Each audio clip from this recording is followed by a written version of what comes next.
और अब हम आपको वो ऑडियो टेप सुनवाते हैं जिसमें उदयपुर पुलिस प्रहलाद सिंह और शक्ति सिंह से फोन पर कन्हैयालाल का कत्ल करके फरार हुए रियाज और गौस की जानकारी दी जा रही है। ओ 40 मील रोड जाम करो ना। ओ कोई मर्डर करना है पैशन प्रो मोटरसाइकिल है तारू भाई। हाँ पैशन प्रो मोटरसाइकिल है फटाफट हटा आइयो लारे पहला सिंह जी आ रहा 2611 मोटरसाइकिल है कटा करना है मोटर एक उदयपुर की दौड़ो निकले आज 40 मील लारे भट्टा आगे निकल की लारे पहला सिंह जी की मोटरसाइकिल है ना आगे वे आ रहा। चलो हम आऊंगी फटाफट बेटा चौराहे पे फोन कर दो नहीं भी आइसक्रीम वाला ने को आडी लाडी फेर देवे मीका नंबर को नहीं निकलो उठे फटाफट जाओ। ठीक तो ये ऑडियो टेप भी आपने सुन लिया है जिसमें बताया जा रहा है कि कैसे इन दोनों आरोपियों को पकड़ा गया है।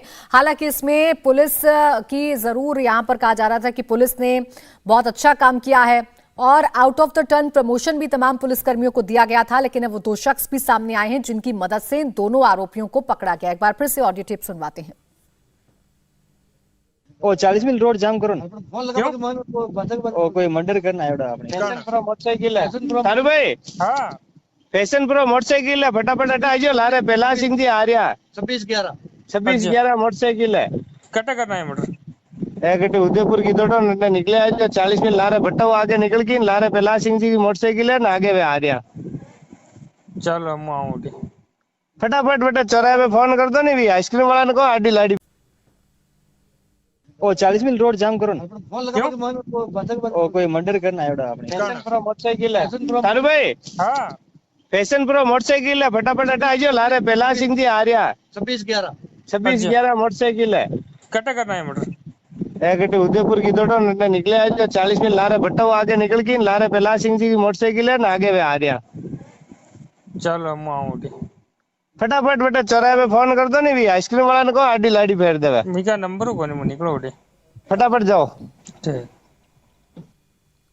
और अब आपको अमरावती का अपडेट भी देते हैं। अमरावती में आज हिंदू संगठन श्रद्धांजलि सभा कर रहे हैं। राजकमल चौराहे पर हिंदू संगठनों की श्रद्धांजलि सभा हो रही है। श्रद्धांजलि सभा में उमेश कोले के भाई पहुंचे हैं। प्रशासन की मंजूरी न मिलने के बावजूद भी ये सभा की जा रही है।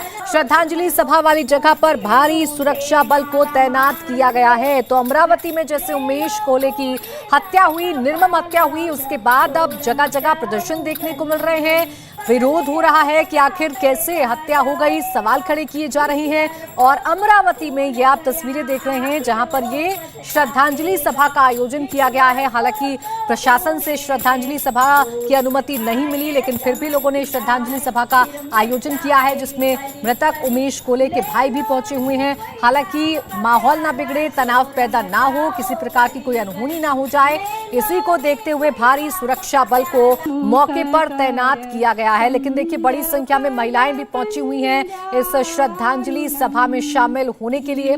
दरअसल उमेश कोले की 21 जून की रात बेरहमी से हत्या कर दी गई थी और जो मामला सामने आया था वो ये कि नुपुर शर्मा का समर्थन चूंकि उमेश कोले की तरफ से किया गया था, इसी वजह से उनकी हत्या की साजिश रची गई थी। उन्हीं के दोस्त जिनका उनके घर पर आना जाना था, उन्होंने ही हत्या की साजिश को रच के इस वारदात को अंजाम दिया था। अमरावती में सुरक्षा बल हाई अलर्ट पर है। अमरावती शहर में चप्पे चप्पे पर पुलिस और पैरामिलिट्री के जवान तैनात कर दिए गए हैं। फ्लैग मार्च निकाला गया है। अमरावती कोतवाली को भी सुरक्षा घेरे में ले लिया गया है ताकि किसी भी तरीके से जो हालात हैं वो ना बिगड़े। और अमरावती से इस वक्त की एक और बड़ी खबर आपको बता दें, अमरावती में ड्रोन से निगरानी की जा रही है। प्रदर्शन के मद्देनजर पुलिस हाई अलर्ट पर है। तस्वीर हम आपको दिखा रहे हैं ड्रोन के जरिए, यानी कि आसमान से भी अब निगरानी की जा रही है पुलिस की तरफ से ताकि अमरावती का माहौल ना बिगड़े, तनाव पैदा ना हो। राजकमल चौक जहां पर उमेश कोले के लिए श्रद्धांजलि सभा रखी गई है, वहां पुलिस तो भारी संख्या में तैनात है ही, साथ ही ड्रोन के जरिए नजर रखी जाएगी क्योंकि दूसरे शहरों में हमने देखा है कि किस तरीके से कानून व्यवस्था बिगड़ी है और अमरावती में भी इस वक्त हालात बहुत अच्छे नहीं है। यही वजह है कि पुलिस कोई कसर नहीं छोड़ना चाह रही और आप इस वक्त ड्रोन देख रहे होंगे तस्वीरों में। ड्रोन के जरिए नजर रखी जाएगी कि कहीं कोई एंटी सोशल एलिमेंट इस श्रद्धांजलि सभा का फायदा उठा के कानून व्यवस्था तो नहीं खराब कर देगा। यही वजह है कि पुलिस यहां भारी संख्या में तैनात है। उसके साथ साथ ड्रोन से नजर रखी जा रही है कि कोई यहाँ पर कोई किसी तरीके से कोई व्यवधान पैदा ना हो। साथ ही आपको वो जगह दिखा दूं जहां पे श्रद्धांजलि सभा का आयोजन किया गया है।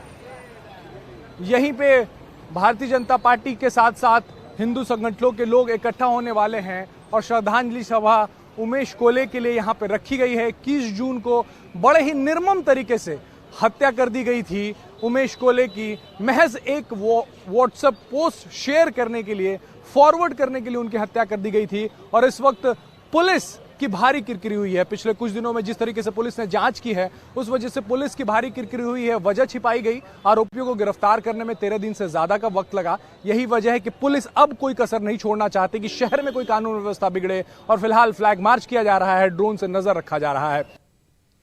उमेश हत्याकांड के आरोपियों की कोर्ट में पेशी, चारों आरोपियों को कोर्ट लेकर पहुंची एनआईए। मुदस्सिर अहमद, शाहरुख पठान की कोर्ट में पेशी हो रही है, तो चारों आरोपियों को लेकर कोर्ट पहुंची एनआईए। अब्दुल तौफीक की भी आज कोर्ट में पेशी है, उसे भी कोर्ट के सामने पेश किया जा रहा है। जिस तरीके से इस घटना को अंजाम दिया गया उमेश हत्याकांड को, उसके बाद एक एक आरोपी को पुलिस पकड़ रही है, कोर्ट के सामने पेश भी कर रही है और तमाम अब पहलुओं को खंगाला जा रहा है। जांच की जा रही है कि आखिर कैसे इस पूरी साजिश को रचा गया, कहां से ये नफरत फैलाने का काम हुआ, किस तरीके से नफरत फैलाई गई और इस घटना के तार कहां से जुड़े हो सकते हैं। इन तमाम पहलुओं पर पुलिस की तरफ से जांच की जा रही है। कोर्ट के सामने अब उमेश हत्याकांड के जो आरोपी हैं उनको पेश किया गया है। एनआईए लेकर पहुंची है चारों आरोपियों को। मुदस्सिर अहमद, शाहरुख पठान की कोर्ट में पेशी है, उन्हें लेकर पहुंची है। इसके अलावा अब्दुल तौफीक और शोएब खान को भी एनआईए कोर्ट लेकर पहुंची है। कोर्ट के सामने इन चारों आरोपियों को पेश किया जा रहा है। इसके साथ ही साथ रिमांड की भी मांग की जाएगी ताकि पूछताछ की जाए इन चारों आरोपियों से और पता लगाया जाए कि आखिर कैसे ये पूरी साजिश रची गई थी। इस बीच अमरावती के कमिश्नर का क्या कुछ कहना है, सुनिए। पूछताछ की पर फैमिली मेम्बर्स में किसी ने भी ऐसा, किसी को एक्चुअली थ्रेट नहीं आया, फैमिली में किसी को थ्रेट नहीं आया। जो मृतक हैं उनको भी कोई थ्रेट नहीं आया, उनके मोबाइल पे ऐसा कुछ क्लिंचिंग एविडेंस नहीं मिला। तो हमने हमारी सारी थियरीज पे हमने जांच, क्योंकि जब कोई ब्लाइंड केस होता है तो ब्लाइंड केस की जब हम जांच करते हैं तो बहुत सारी थियरीज दिमाग में लेके चलते हैं। उसमें एक थियरी ये भी हो सकती है क्योंकि ऐसा वातावरण था, इस थियरी पे भी हम काम कर रहे थे, बाकी थियरी भी थी।